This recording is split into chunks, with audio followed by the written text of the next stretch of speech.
Welcome into Up in the Rafters, a podcast brought to you by Inside Carolina this basketball season. I'm Taylor Vippolis hosting this, and as always, I'm joined by national champion, Final Four's most outstanding player, a Carolina basketball legend in every sense of the word, Joel Berry. Joel, before we get to the game, let's just check in. How are you doing? How was your weekend? Anything new in your life?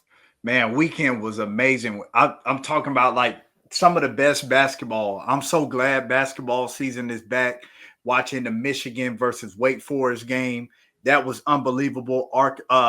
Houston versus Auburn was crazy. So I enjoyed my weekend, but not as good as yours, man. Not as good as yours. You know where I stand with being an Alabama fan. I think everyone knows that. So I'm sitting here a little jealous of you today. Yeah, so for anybody who's not watching and just listening, I'm wearing a LSU Tiger shirt, the cartoon tiger. I got it. I went to Baton Rouge. I'm doing like a college football type tour this off season or this college football season because there's so many great games that you want to check out. I've been to College Station, been to Tuscaloosa, and this weekend I went to Alabama LSU. I have to say, I got ripped off at the stadium because I bought this T-shirt, $50 at the team store. After the game, I went to Fanatics because I was like, "Oh, I kind of want an LSU hat too." This T-shirt was $25 on Fanatics. Oh, you got ripped off. You should have waited. Well, no one could. You don't know, but yeah, I'm sure they put it on discount. They got smacked, so they should have. And it's funny that you mentioned. That you're an Alabama fan because I have to admit I didn't go in cheering for a side, but I was playing both sides. So I went to the game in this. I left the stadium in this Alabama sweatshirt. Hey, you dirty, man. You're dirty. I had a press pass, and they were like, hey, the last like 6 minutes you could go down on the field. By that time, it was only Alabama fans. I'm like, I'm not standing on the sideline next to Alabama fans in an LSU T-shirt. So I had an SEC T-shirt. I had the Alabama sweatshirt. And actually, my offensive line coach from Carolina is now at Alabama, Chris Kapilovich. He's their offensive line coach. Their offensive line, unbelievable this season. Everybody's basically nominated for the Best Offensive Lineman Award. And after the game, when I saw him, because he knew I was at the Georgia-Alabama game too. He was like, "Man, we just got to get you to all the Alabama games, 2-0, 2-0." Hey, that's a good. Hey, tell him you got my number. Just text me. I'll be there. Me and you might get added to the staff, Kalen DeBoer's staff. I need to stay close to you, man. I'm trying to tag along, trying to get to a game. Yeah, good weekend. That's where I watched the Carolina-Kansas game from. Kansas wins that 92-89. Kind of a game, a tale of two halves where Carolina looked like they played themselves out of it, especially in that kind of environment, and then clawed all the way back, made it a great game in the second half, even were leading at points in that second half after falling down so quickly. What were your overall thoughts before we get into some specific questions from that game? Yeah, I just want to heighten that what you said about them being up 3. I mean, when you look at the first half, I'm not gonna lie, I was ready to turn off the TV. I was hot, I was upset.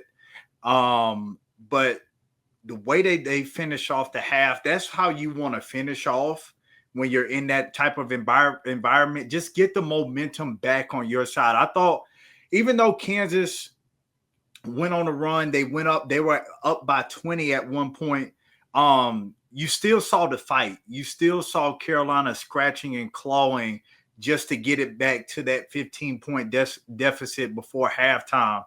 And then they came out of halftime, man, and they were getting after it. Defensively, they were getting after it. And then, man, the bright spot is the guys that stepped up. Jalen Withers, Vin Allen Lubin, Ian Jackson, Drake Powell. Now, those two, the freshmen, they didn't show up that much on the offensive end, but defensively, man, they came in and they held their own.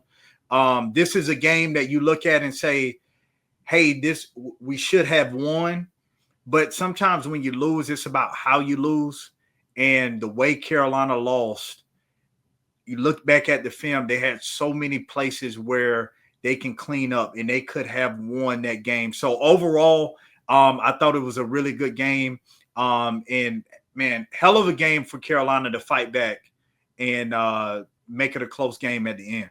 Yeah, there was a couple of shots the last like 2.5, 3 minutes. I think there was a Jalen Withers 3 attempt, a Jalen Washington 3 attempt where Carolina's up 3. If they hit a big shot to go up 6, we're talking about a completely different outcome to that game. Right. No, for sure. And I think Drake Powell might have shot a 3 at one point.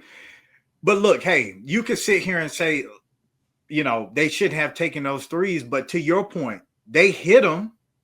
It's a different ball game. We're talking about a different story here. We're talking about a Carolina team that has a lot of questions coming into this season, particularly in the front court.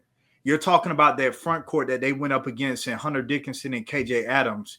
You're talking about them knocking off the number one team in Allen Fieldhouse if those 2 threes go down. At the end of the day, you'll take that all the time because, hey, we're still at the beginning of the season. But, we would be talking about a different game if those 2 threes, maybe 3 threes would have went in.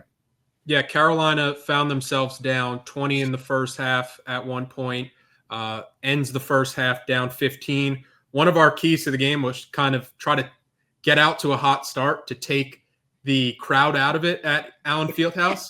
Probably the opposite way. Yeah, they did not check that box. So what did you see in that first half that kind of led to Kansas getting such a hot start and shooting, I think, 50% from the field? I was just getting ready to say that. I mean, they hit 22 field goals in the first half. They shot 59%. I mean, just that alone, you can't allow that. It's hard to win a game when a team scores what they had 53 points in the first half. Yeah, I mean that's it, and Coach David said it. Coach David said they were running their plays like it was shoot around that morning. I mean, they were getting everything they wanted.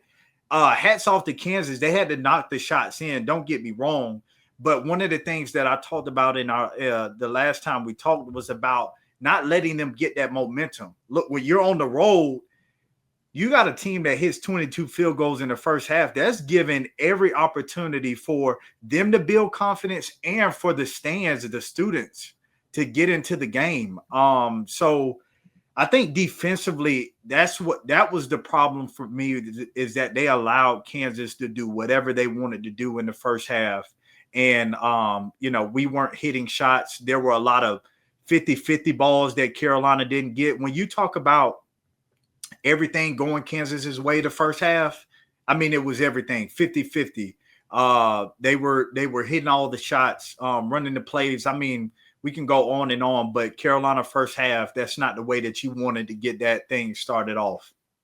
What would you say changed in the second half? Because if I was to tell you that Carolina would be down 20 and then eventually take the lead in the second half, I'm not sure you would expect RJ Davis to shoot 3 of 15 from the field, 1 of 7 from 3. So how was Carolina able to get back into this game without their star player being that star player?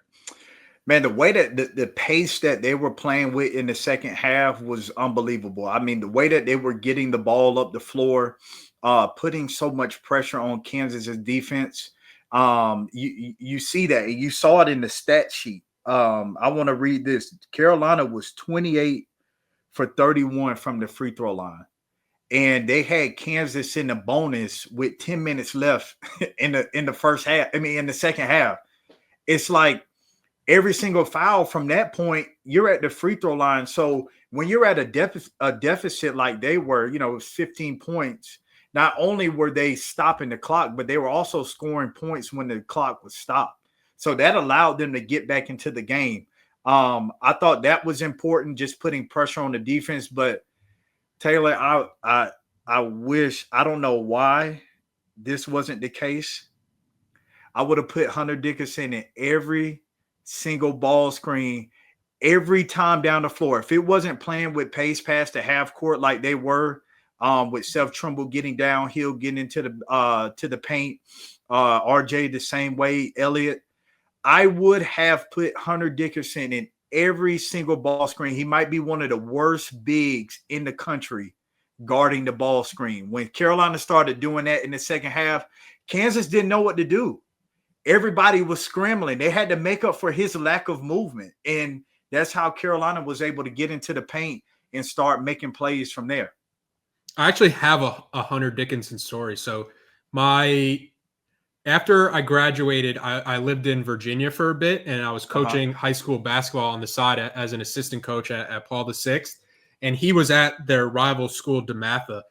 And we had like Jeremy Roach, Trevor Keels that wound up going to Duke. Darren Harris was on our team who's at Duke now. Hunter Dickinson was on DeMatha. There's not too many things you could do to scheme up that kid in high school. No, heck no. The dude is 7 foot, like 240 some pounds. What are you supposed to do? Paul VI coach, PVI's coach, Coach Farello, one of the best high school coaches in the country. And it was fun to see him trying to game plan for Hunter Dickinson when you have a 7-footer that can extend out there. And they also had he wound up going to Miami, Timberlake, Earl Timberlake. Oh, yeah. Wound up transferring out. But yeah, that conference out there in the DC area is loaded with talent. If you're watching this game for Carolina and you're doing the glass half full, you're trying to take the positives, what lessons can you take away from this game that can go beyond this game that Carolina can kind of take with them?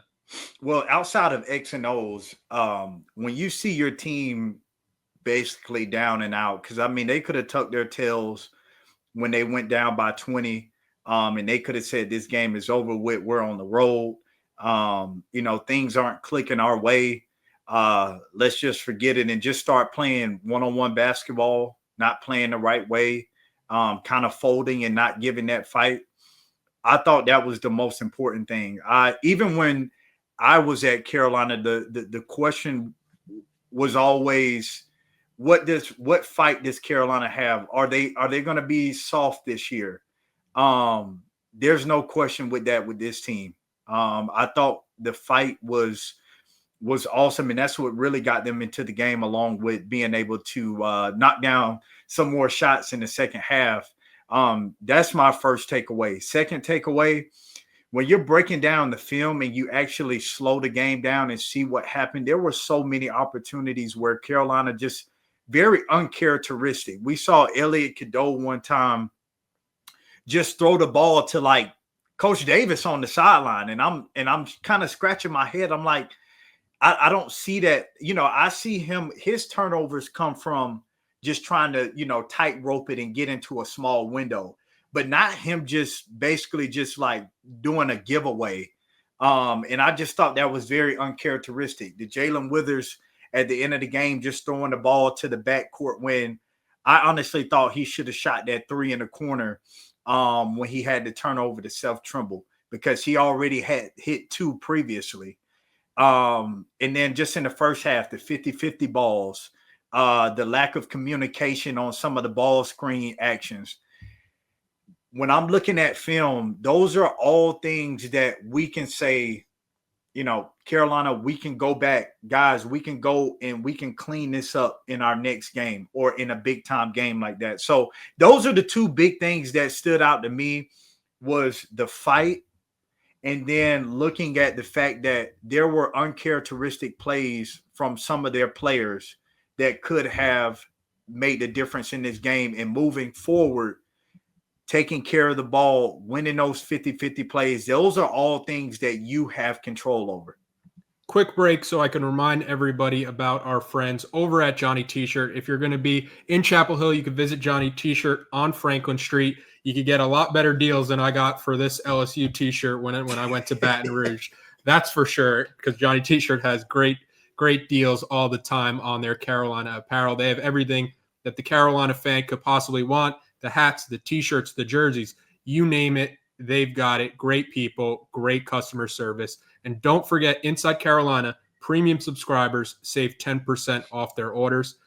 Joe, when you're looking at this game, one of our biggest question marks going into the Kansas game was the bigs for Carolina. You mentioned a couple of the bigs earlier in your opening thoughts, but how would you evaluate the play of the bigs where Kansas outscores Carolina 50-32 in the paint, but Carolina wins the rebounding margin, and there were some good spurts from the centers?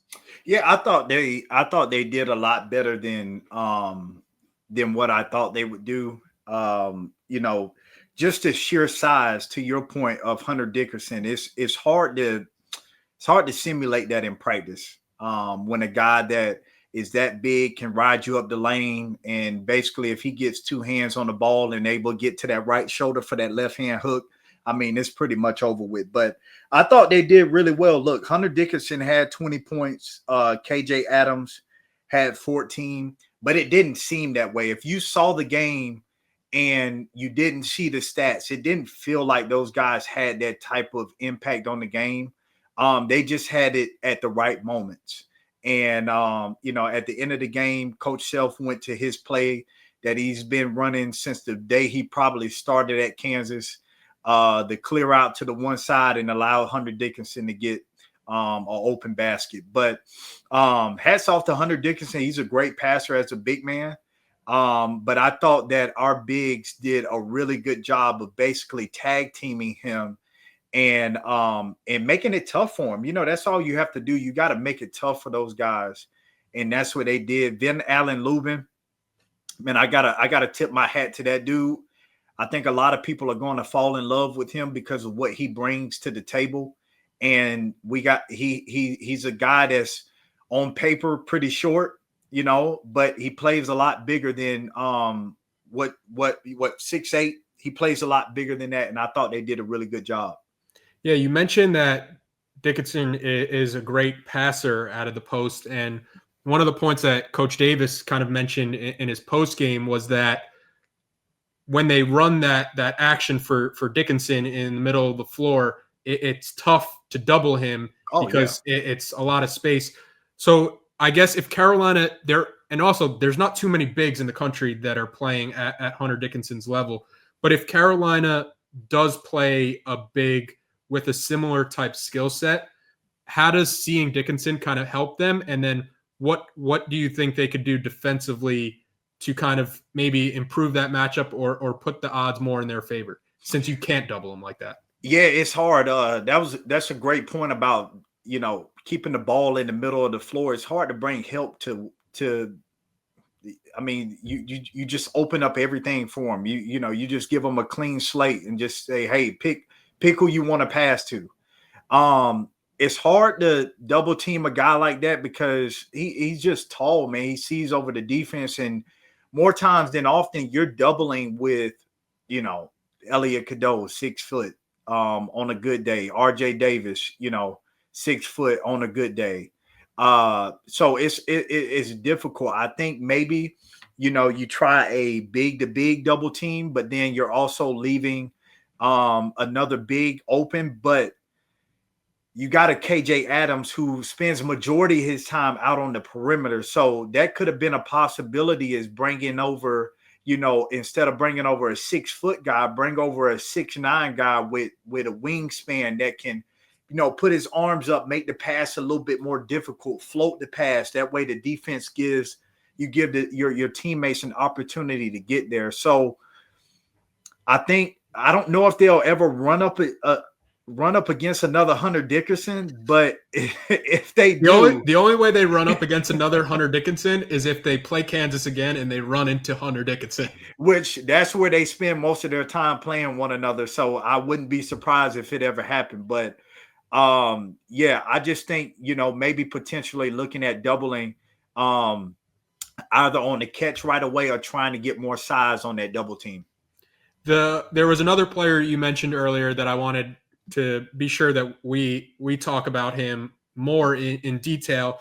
And it's a player that kind of takes Carolina fans on an emotional roller coaster every time he's playing. It's Jalen Withers. where I think the Carolina fan has kind of learned that you have to take the highs with the lows that you get from him, because you see that second half where it's like him and Seth Trimble being the spark plugs for Carolina's comeback, pushing the ball in transition, making some timely threes. But then you do see the turnover, or he takes a shot where it's similar to the Alabama game last year, where you're like, maybe that wasn't the best shot in that situation. But then the turnover, you're like, maybe you should have shot that instead of trying to make the pass. So I feel like with Jalen Withers, there's a lot of give and take.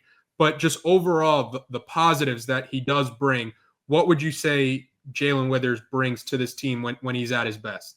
Yeah, for Carolina, they also got a chance to face the adversity of foul trouble and see different lineups against the number one team in the country. That's also a positive, because it's the difference when you're adjusting and you're doing it against a low tier team. But being able to look at all these different lineups that they played in that game against the number one team in the country, a Final Four team, I thought that was a positive. They put Jalen at the 5, and now you got a guy that could, pick and pop if he's hitting the threes like he did in that game in the second half. And then we saw, once he picked and popped and Hunter Dickerson had to come out there and contest, he was able to get to the basket. And that's what you really want him to do, is put his head down, play under control, and use that athleticism and that strength that he has to be able to get to the basket. So you could potentially play a lineup of Seth Trimble, Elliot Cadeau, RJ Davis, Drake Powell, and Jalen Withers. And yes, that's small, but that's fast as hell, man. I mean, you saw what happened when they were playing with good pace going across half court with the way that Elliott advanced the ball. I mean, come on. I would love to see it. So I just think it gives them another lineup they can potentially throw out there that's like, hey, try to keep up with us. Yeah. Do that. Try to keep up with us and see how that works. Yeah, if that defensive lineup gets a stop and finishes the defensive possession and gets the ball, they're off to the races. Yeah, I mean, you got potentially 5 guys that could just pull the ball, take the ball up the court. Yeah. I mean, yeah, try to stop that. But you're right, though. They would have to gain rebound, and all 5 guys would have to be on their P's and Q's to be able to finish the defensive possession.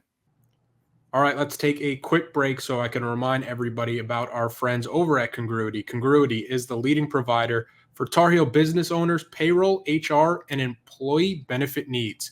Inside Carolina listeners can get a free payroll and HR assessment by emailing Matt at Congruity. Email is matt@congruityhr.com. That email again is matt@congruityhr.com. All right, let's get back to the episode.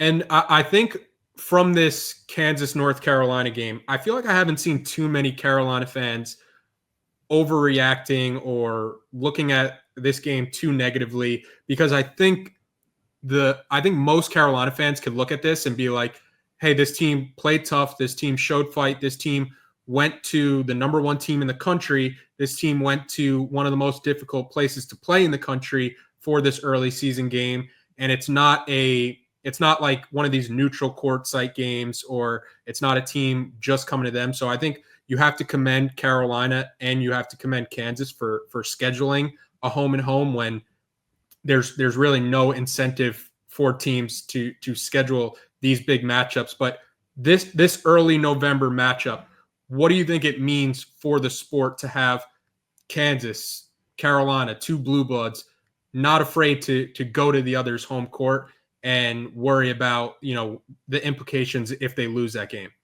Yeah, man, this is awesome for college basketball, especially in the era where fans more than ever, they feel connected to the programs. Now, I know I will get some pushback because they're like, well, these guys can transfer, all 4 years if they wanted to. I get that.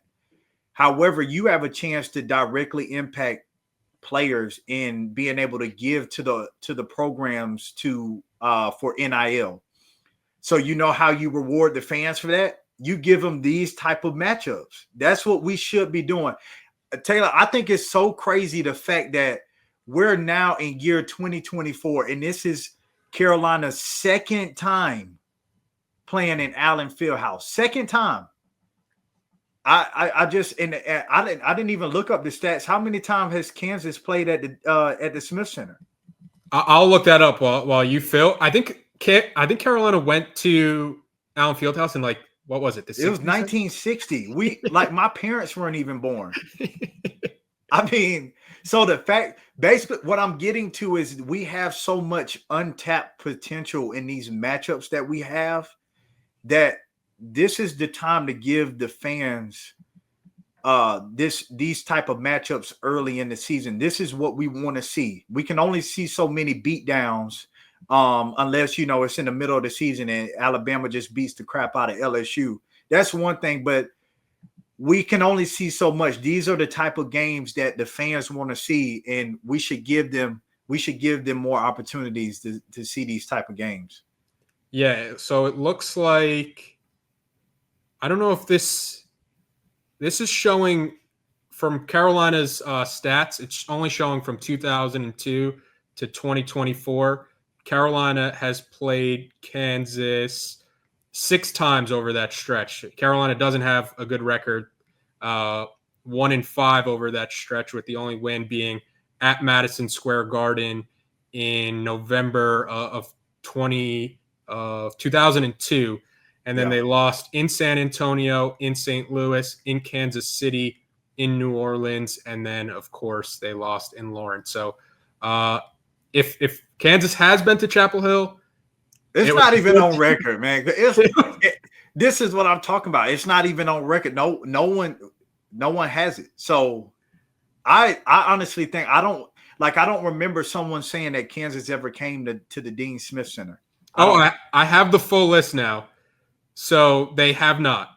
Before New York in 2002, New Orleans in 1993, Indianapolis in 1991, Charlotte in 1981, Kansas City in 1981, Lawrence in 1960, of course, Raleigh in 1959, and then Kansas City in 1957. So they had Raleigh and Charlotte, which is like an asterisk, like probably a heavy Carolina crowd, but 1981, 1959, somebody else is going to have to verify if those were heavy Carolina crowd. Yeah, so basically what I'm saying is now it's 2024. They can do whatever. These type of matchups should happen where there's a home and home, because we have more stories out there that are like this, where it's rare to see this type of game. And if you were watching that game on TV, that game was absolutely crazy. I could only imagine how it was in the game. So college basketball needs more matchups like this early in the season.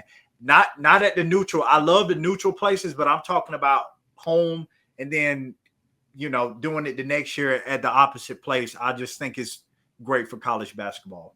Yeah, it was a fun first week back in college basketball. Though one of the neutral game sites I had a problem with is flipping through the TV the first day of college basketball is back, and I'm like, oh wow, Baylor and Gonzaga are going to play, and they just said it's a neutral court game. And then they're like, and we're here in Spokane, Washington. And they show the crowd. It's 99% Gonzaga. That's a home game. That's a home game. I mean, do you consider that Charlotte? I mean, how? No, that's in Spokane. Yeah. Never mind. That's a home game. So that's one where, like, we have to circle back when the selection show happens in the committee, because they cannot put that as a neutral game win for Gonzaga. If that somehow plays a part, it just can't happen. You can't take a walk 5 minutes down the street from your school and call it a neutral game. I mean, what are we doing? That's here? like Carolina playing at Cameron Indoor and being like, hey, we control the tickets for this, so whoever we want to let in is going to get the tickets. That's even, I mean, you could even go closer. That's like, hey, we're just going to move the game over to Carmichael and call it a neutral site. Like, come on. That is a better example. That is Carolina playing Gonzaga neutral court, but we're playing at Carmichael Arena. At Carmichael and call it in a neutral. Man, that's crazy.